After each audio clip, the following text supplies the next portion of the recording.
Hello, everyone. Welcome to Family Communication. My name is Dr. Mika Marlowe. I'm happy to have the opportunity to work with you all this semester. Our family systems are extremely important in terms of who we become as people and how we end up viewing the world, how we view communication and ways to communicate about various types of situations in life. So I hope that you'll find, as I have, that studying family communication is very essential in terms of learning to understand ourselves better, obviously learning to understand our family systems better, and most importantly, learning how to realize and actualize effective family communication. Let's get started on the basics. Our family of origin is the family that we are born into. Now, obviously, the family that we're born into significantly shapes the way that we view the world and how we view communication in the world. Now, our families of procreation deal with the families that we end up in later in life when we make choices about partnering up with people, perhaps getting married, having children with people.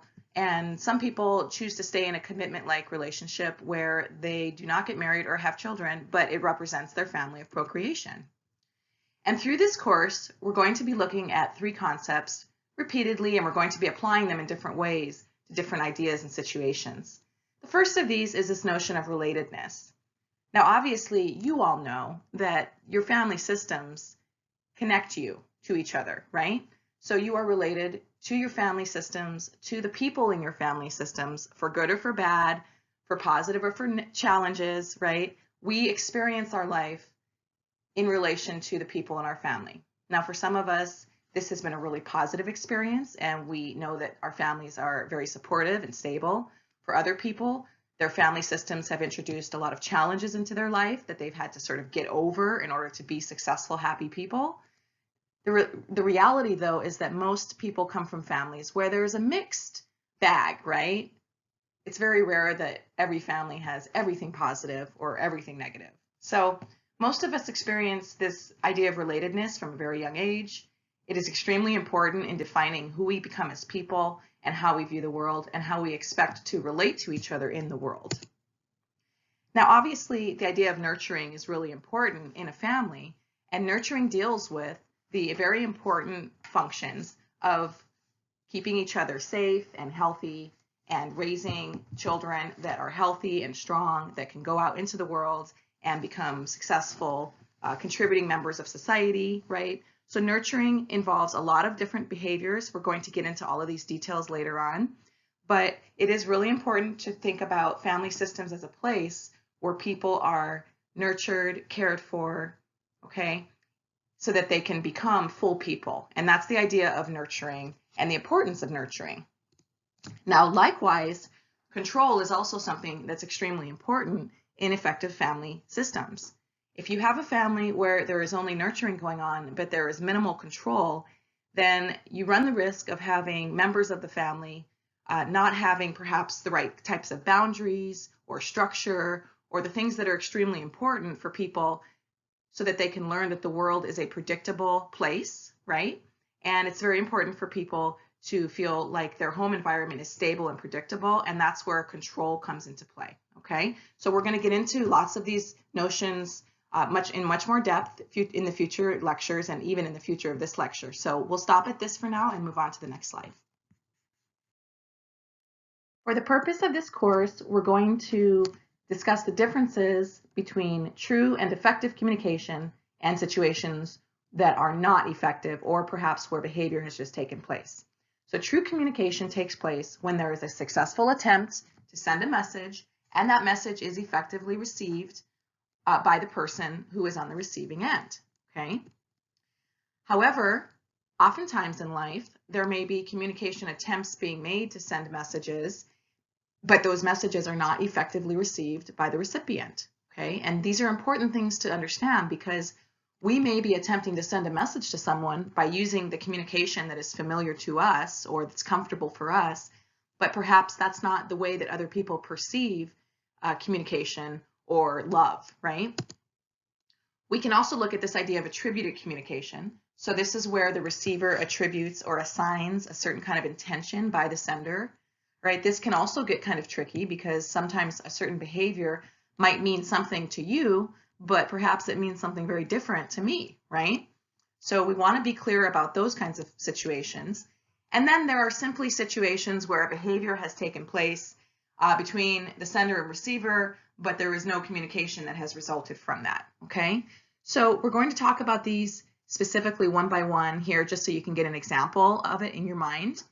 So true communication would involve a successful attempt to send a message. So let's use the attempt to share love with someone, okay, in your family system. Perhaps you have been raised in an environment where love is not something that is verbalized or discussed or referenced explicitly, but you were raised to show love in different ways. So maybe you were raised or socialized that in your family you show love by doing things for people, right? Or by giving them gifts. So perhaps you want to try to show love to your partner, your romantic partner, and so you attempt to show that concern by buying gifts or by doing things for them. And you do many of these acts of service or by buying gifts for them. And later on down the road, they say to you something like, well, you never tell me you love me, or you never show me you love me. But yet here you have attempted to send love to them, right? So a true communication in that situation would have happened if your intents to send love were received as that by the person that you're with, right? However, as is often the case in life, we might be intending to send a message that is not received, right? So in that case, if that person didn't learn that love is shared through gift buying or acts of service or things like that, if they came from an environment, for example, where love was explicitly verbalized or people were talking about it or the sharing feelings of love, then they may not receive your intention to send love, right? Because they came from a very different environment where love was dealt with and communicated about in a different way. We might also have a situation where somebody attributes communication that was not intended, right? So perhaps a person wants to send a loving message to someone, and so they, buy a card or some flowers or, another type of a gifty type thing. But the person on the receiving end has to attribute that intention in order for that to really be an effective, true communication, okay? And then we have situations where there's just simply behavior taking place on a day-to-day basis. It's inconsequential and there really hasn't been any communication, okay? So this would be just, perhaps that you're going through your day, you're doing things around the house, you're taking care of the kids, you're not really thinking every time your partner takes the trash out, boy, that person really loves me because they're taking the trash out. No, but these are the things that are required, to run a family on a day-to-day basis, okay? And so these are simply behaviors that take place where there is a non-communication value associated with it. So when we look at the family communication process, we want to identify that effective family communication involves an intention to send a message, okay? The message is acknowledged and recognized by the receiver as intentional, okay? So people are behaving in ways that are intentional, and that from these messages, people are able to create shared meaning about what it means in that situation, and more long-term, what it means in terms of the relationship and in the family system, okay? So let's go back to this idea of relatedness, nurturing, and control. So the idea of being related in the modern day family communication system deals with several potential scenarios, right? Now, not all of us are living in family systems where we are connected by blood with our family. However, most of us do have a biological family system that we came from, right? So the biology relates to being related to people by blood, okay? So this also includes biological families where genetic ties are very clear, right? So a biological father, a biological mother, and their offspring, all right? This also includes families where there's legal connections, all right? So this would include, for example, marriages that are legal where children are not present, or there's adopted children, or perhaps blended families with step parents, okay? But this also includes people who are in heterosexual and homosexual cohabitation family systems where they have a marriage-like commitment to each other, which is very similar to a marriage, okay?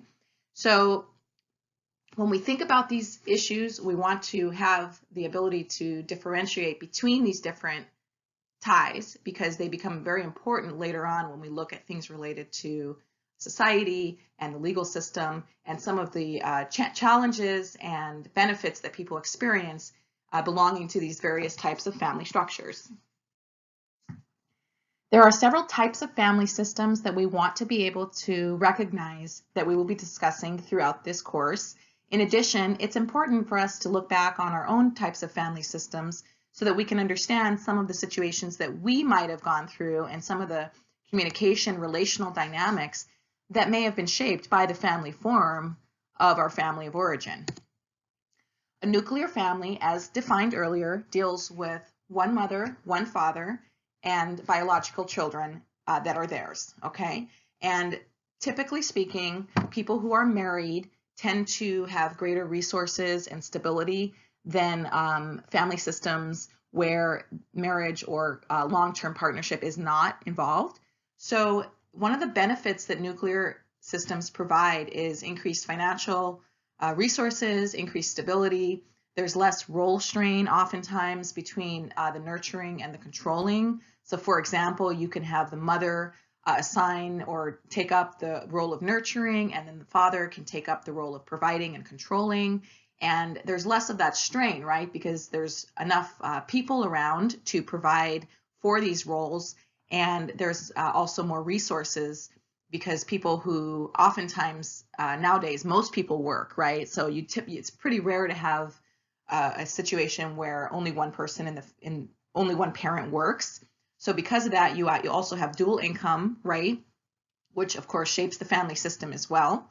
So the nuclear system, although it is becoming much more rare, okay, it is something that tends to provide more long-term stability for children, especially who grow up in those systems. Now, the reality is that single-parent homes are actually much more common than many people might realize. Your book talks about the fact that 28% of children are raised in single-parent homes, okay? Whereas with the African American community, interestingly, 45% of children are raised in single-parent homes, all right? Now, most single-parent homes tend to be headed by mothers. The statistic there is that about 85% of single-parent families are run by women. And what this means is that the people that are parents in the single-parent home have, again, this sort of role strain, right? They're expected to work and bring in the money, but they're also expected to nurture and control their children, okay?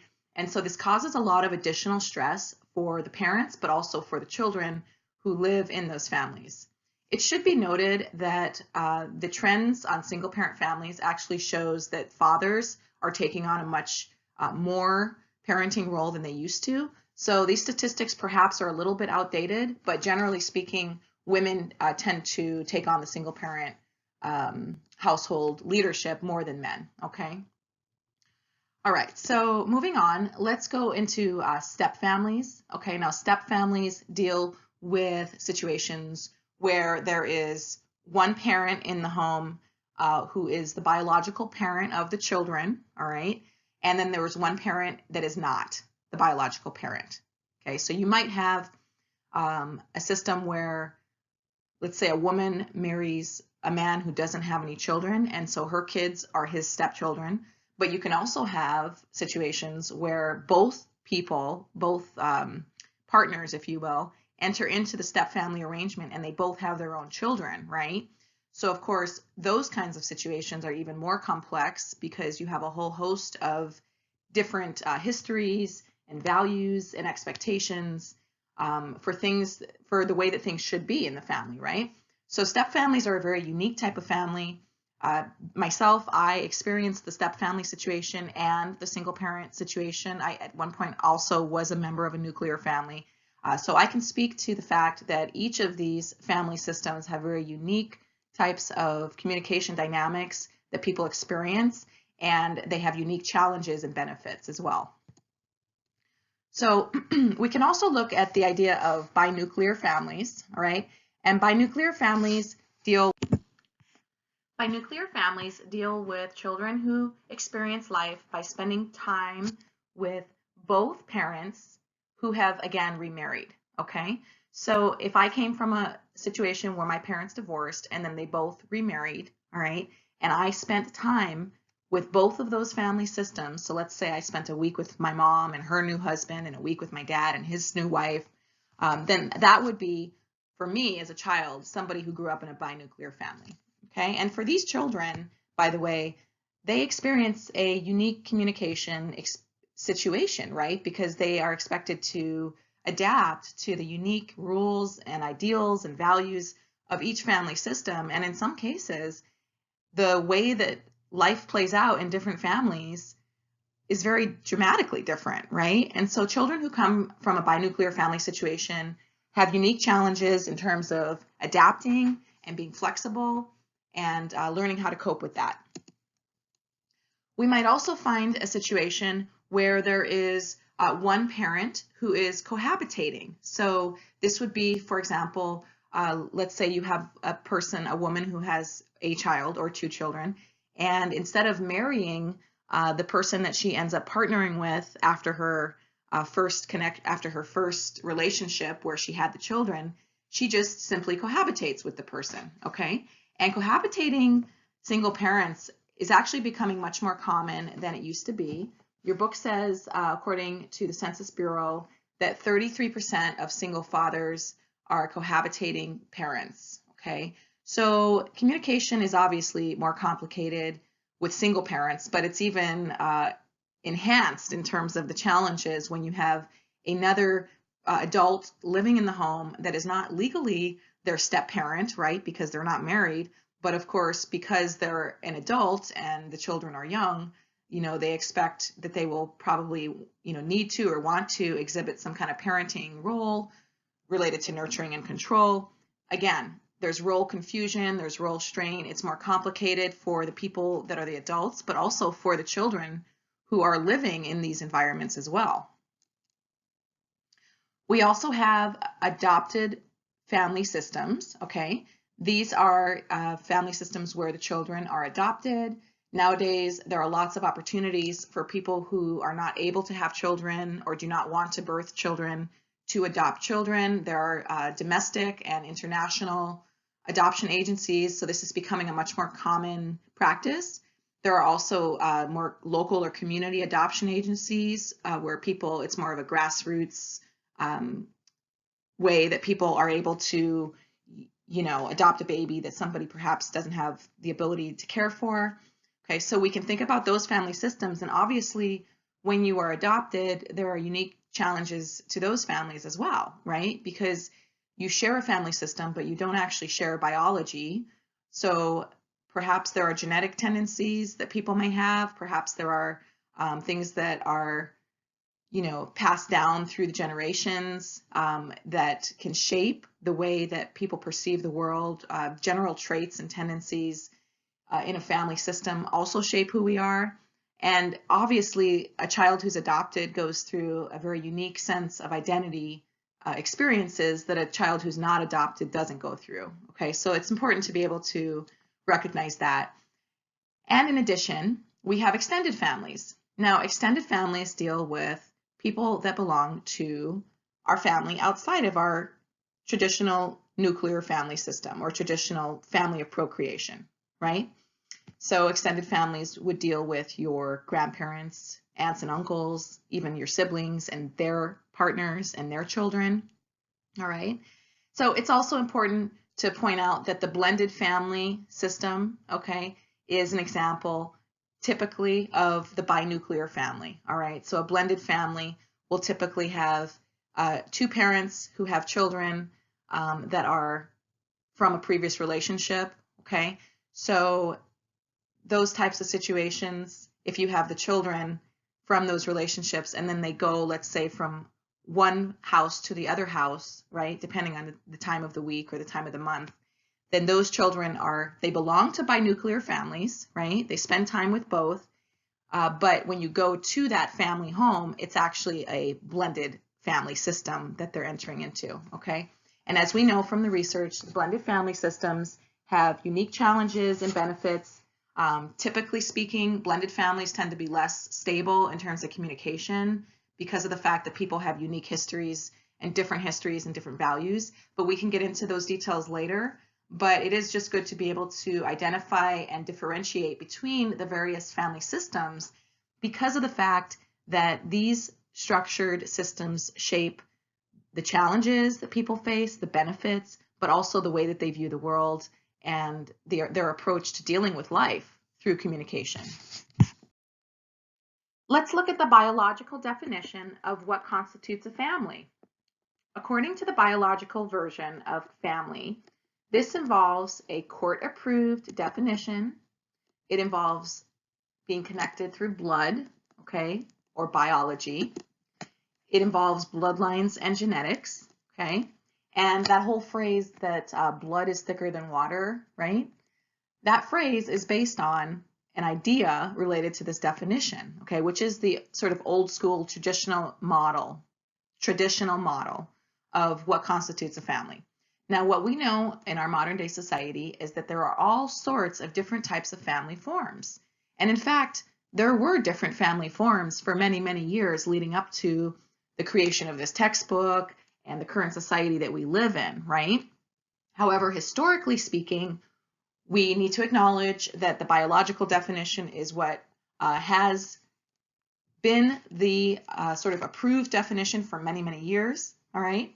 And if you ask certain people like Fitzpatrick and Coughlin about the biological definition of what constitutes a family, they assert that this is a thinly veiled political or ideological statement rather than scientifically neutral views. Now, I encourage you to think about this quote and to consider what it means, all right, especially in the era that we live in which we have so many different types of family forms, so many different types of family situations that people are born into or that people create in their life, and that those families that people live in and they nurture in and they control in and where they love the people that are closest to them, those definitions of families are also valid, right? And so this is why they identify that if we just assign a biological definition to what constitutes family, then this is really more of an ideological or political assertion, right? Rather than something that looks at the day-to-day in and out of nurturing and control in many, many family systems for millions and millions of Americans and people all over the world.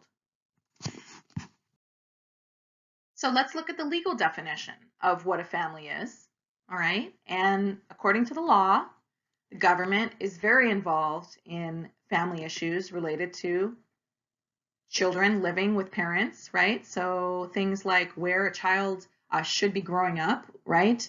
So if there's a case of divorce, for example, or there's a death in the family, then the government may get involved in terms of placing that child in an environment that's safe for them to live or that's appropriate, right?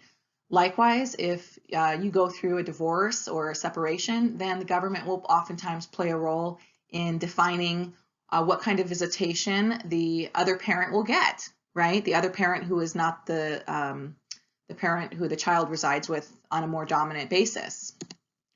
The government also defines and enforces things like child support. Who pays the child support? How much child support they pay? For how long, right? These are things that the government defines and gets involved in. The government also gets to define who is, quote, fit or unfit to be a parent, right?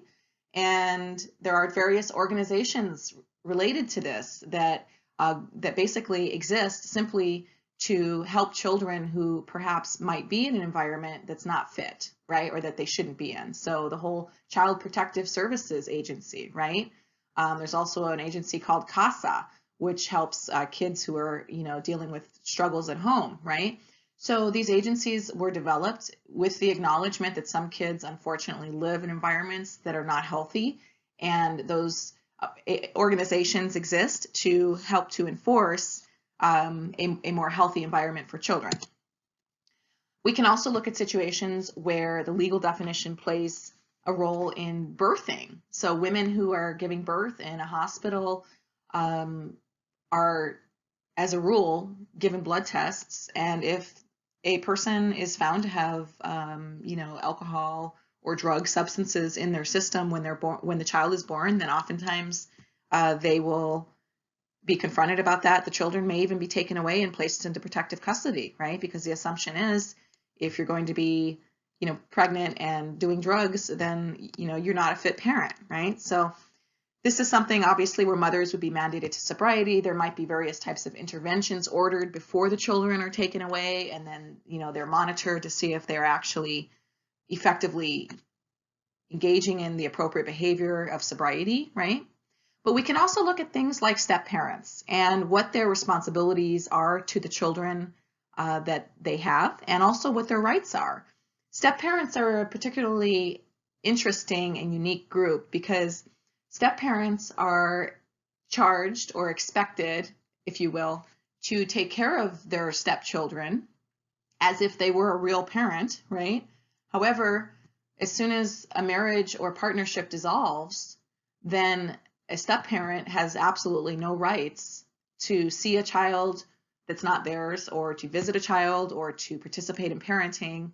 And so step-parents have a unique situation of responsibilities and rights, which is different than parents who are biologically or legally related. Let's look at the sociological definition of what a family is.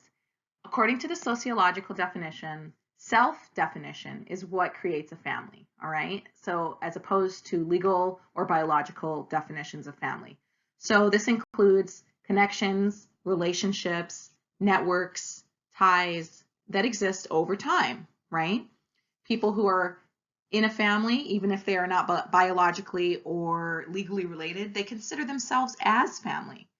They have a history together, they have a present together, and they anticipate future interactions together.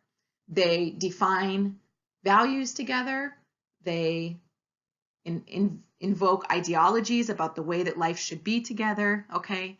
Now, one of the challenges with family systems where people self-define as a family is that the legal system does not actually recognize self-defined families as families, right?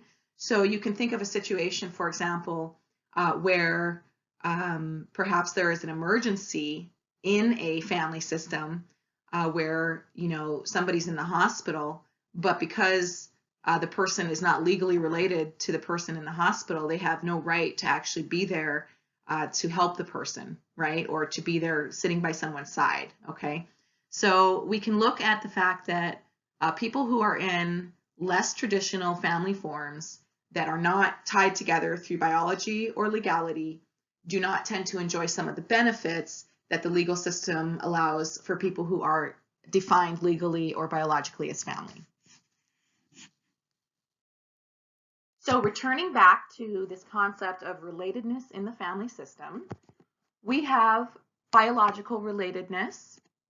We also have legal ties that connect us to our families, but we also have family systems that are related in a commitment that is like marriage, okay? So what these terms identify for us is that family systems are both involuntary, but they're also voluntary, right? We have our involuntary family of origin, where we are born, okay? And then we have our voluntary family of procreation, which we get to choose. However, it's important to identify that this idea of relatedness does not apply to people that are close friends, right? So some of us maybe have friends of the family that are like aunts and uncles, or friends that we've known our entire lives that we consider sisters or brothers or cousins. This definition or these terms related to family do not deal with close friends, okay? Even though I'm glad that we all have friends like that, but it's important to be able just to distinguish. And returning back to the idea of nurturing in families, nurturing in the family systems involve things like caring for our families, feeding them healthy food that was going to encourage good physical, mental, emotional development, right? Loving our families, giving them support, okay? Taking them to the doctor, things like that, right? It encourages effective development, and it also influences development because, as we know, those of us that have been nurtured well in our family systems are able to develop into more full, happy, and realized adults, right? We have nurturing on a physical level. As I mentioned a second ago, this deals with things like providing a safe environment for people to live in, making sure all of their physical needs are met, right? Needs for a safe home, needs for a good place to sleep that's peaceful and comfortable, needs for healthy food, needs for healthcare, right? Needs for physical activity and exercise so that we learn how to stay healthy physically as we go through life, right? We also have socio-emotional nurturing. This deals with teaching our children and teaching the people in our family how to deal with the world in an effective way, right? How to interpret and respond to their own emotions, how to manage their emotions effectively in their relationships with other people, how to have relationships with other people. These are all things that we learn from our family systems. And of course, intellectual nurturing. This deals with education, this deals with sending our children to school, this deals with purchasing additional resources or services or items that help the intellectual development of our families. So when I was a child, I remember there was always the encyclopedias. They were up on the bookshelves. This was before people had the internet for research papers, okay? I hope that this doesn't date me too much, but in the old days, parents would buy an encyclopedia set so that their kids had the resources necessary to do a report at home if they needed to, right? Nowadays, I don't think that parents are doing the actual physical books. They probably purchase a lot of electronic or, e-resources. But anyway, intellectual development is a huge part of shaping who people become. And I can say with certainty that both my mother and my father played a huge role in my physical, socio-emotional, and intellectual development. And the older I get, the more I appreciate the values and the efforts and the time and energy that my parents spent in helping me to become a healthy person on the physical, socio-emotional, and intellectual level.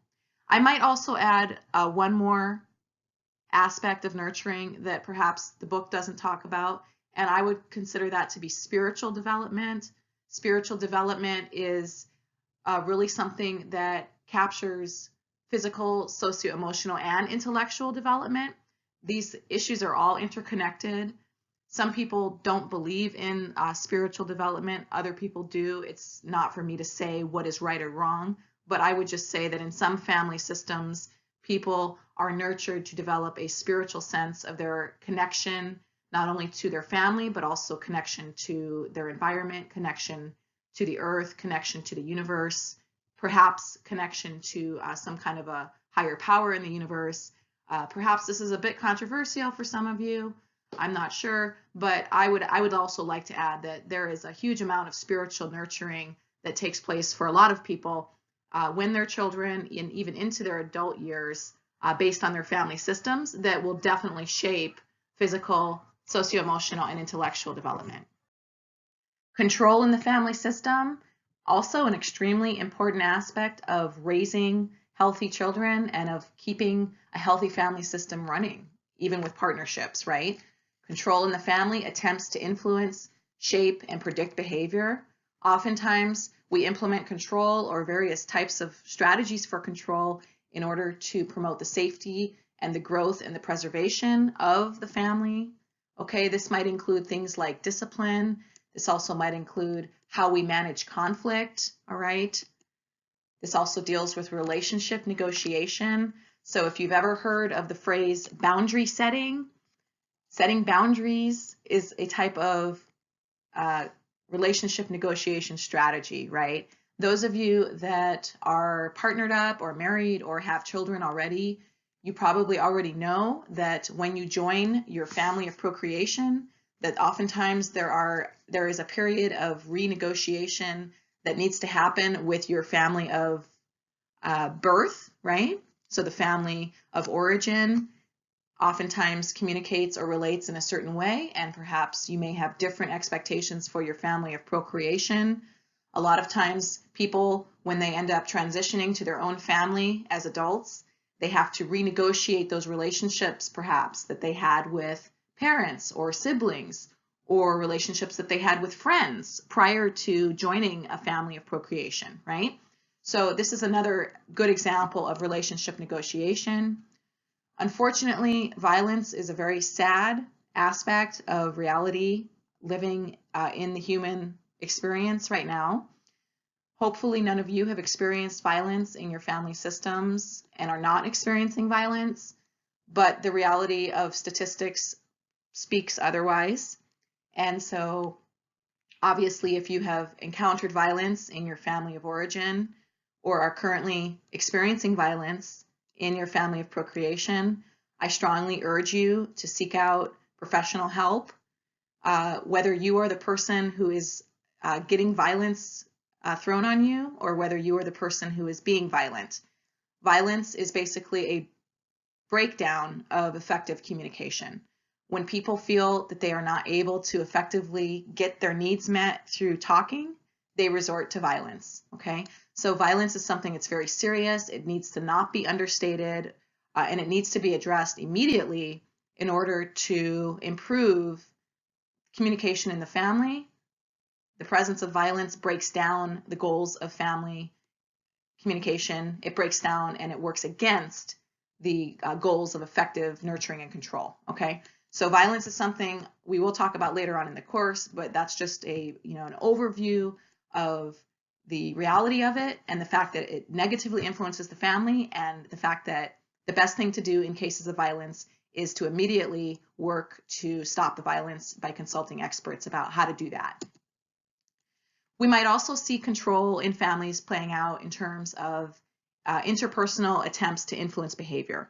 So a lot of times people may be dealing with someone in their family, whether it's a partner or a child who is dealing with an addiction, or perhaps dealing with even violence. There may be a violent situation in the family. There's also things like eating disorders or gambling things, or all sorts of different kinds of addictive patterns or negative cycles that people may find themselves in. And control in the family exists in order to identify, address, and change or improve these types of negative situations. So, to sum up this chapter, why should we study family communication? There are several important reasons for doing this. Number one, effective nurturing and control in the family require good, effective communication. We've talked about this. Nurturing and control are the foundational goals of every family system, and in order to achieve these goals, we need to be able to communicate effectively with our partners and with the people that we live with, whether they're children or extended family or parents or whoever they might be. Number two, changing families requires communication. So when we think about changing families, we can think about the fact that we come from a family of origin and then we end up joining a family of procreation. That process requires communication. Oftentimes, we might change our communication over the course of our lives, depending on who we are considering to be our family, okay? And over the course of one's life, who is considered a part of our family will change as well. And all of this involves communication. Number three, effectively playing out the roles of a family and effectively managing the system and the rules of that system in our family require communication. We talk about our family, we talk about what the rules are in the family. When people don't follow the rules, we talk about what happened, we talk about why the rules are important. We develop rules as a family sometimes, right? We negotiate those things. Number four, coupling requires communication. So some of you are in meaningful long-term relationships right now. Others of you have not experienced that yet or are not currently in a relationship. However, being a part of an effective long-term relationship requires good communication, effective communication, the ability to manage conflict through communication, right? So even if you never have children, just the ability to be a part of a long-term successful partnership mandates that you have good communication.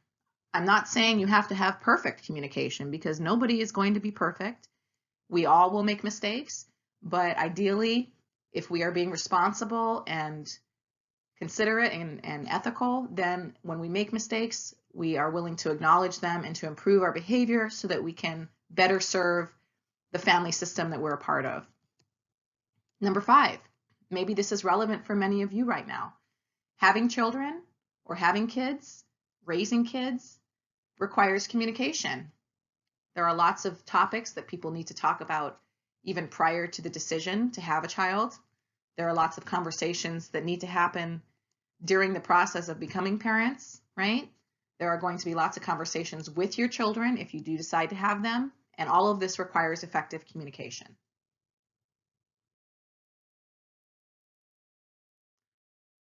Also, creating intimacy and autonomy in a relationship or in a family requires communication, right? Intimacy is that sense of connection, that sense of closeness, that sense of belonging to something bigger than ourselves, right? On the other hand, autonomy is the need for independence or privacy or freedom, right? And both of these things are important in terms of effective relationships and effective communication in the family.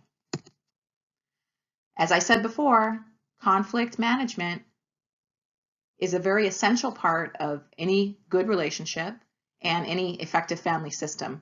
And in order to establish and maintain a stable, happy home life, we need to learn how to cultivate the skills to deal with conflict effectively. Some of us come from homes where conflict was dealt with in a very positive manner. Others have come from homes where conflict was ignored or not dealt with. And others have come from homes where conflict was a very destructive force or very hard for people to deal with, very challenging, okay? So we all have different ideas of what conflict means, but the general rule for effective communication in the family or in relationships is that all relationships will have conflict, and it is our duty and responsibility to learn how to manage our own emotions effectively so that we can engage in effective conflict management communication with the people that we love and care about. Number 8, resolving violence requires communication. Hopefully none of you have come from home lives where there was violence, and I hope very strongly that none of you go into family situations or partnerships that have violence. However, if you do find yourself in a violent situation, it must be addressed and resolved in order for the long-term stability and happiness of the relationship and of the family. So resolving violence requires good communication. Number 9, changing behavior requires communication. We talked about the process of setting boundaries in our family systems. We talked about changing relationships once we partner up with our long-term partner of procreation, right? So sometimes we have to change behaviors when we decide to partner up with someone so that we have an effective, happy, stable relationship with them. Obviously, if we have children and the children are doing things that are not expected or not appropriate, then we have to communicate about that, about changing behavior in the family. In other situations, we might want to try to deal with behaviors in extended family, right? Maybe you have in-laws or parents or siblings that are communicating in a way that doesn't work for you anymore, and you need to set some boundaries, or you want to talk to them about how to set up more healthy communication. Those types of behavioral changes require communication. Also, expectations require communication. One of the really important things about family relationships and interpersonal relationships is that we all go into these relationships with expectations, right? We have expectations about what it means to be a good partner. We have expectations about what it means to be a good parent, right? We all have these expectations about how we want to be treated, about how we expect to treat others. A lot of times people maybe do not communicate about these expectations prior to creating new family systems, right? Or partnerships. So being able to, number one, identify what our expectations or wants or needs are is extremely important. Number two, being able to communicate that effectively to the people that we live with is important. And number three, being able to create an ongoing dialogue about these issues, about what's working, what's not working, is also very important. So all of these things are extremely important in the family system. We've talked about a lot of material in chapter 1. It sets a good foundation or framework for pursuing every other chapter in this textbook. And I hope that you all found some valuable material in this chapter. I myself definitely think that this chapter has a lot of very important ideas, approaches, and a general good framework that we can use as we pursue this issue in more depth. So thank you for your attention, and I will talk to everyone in the next lecture.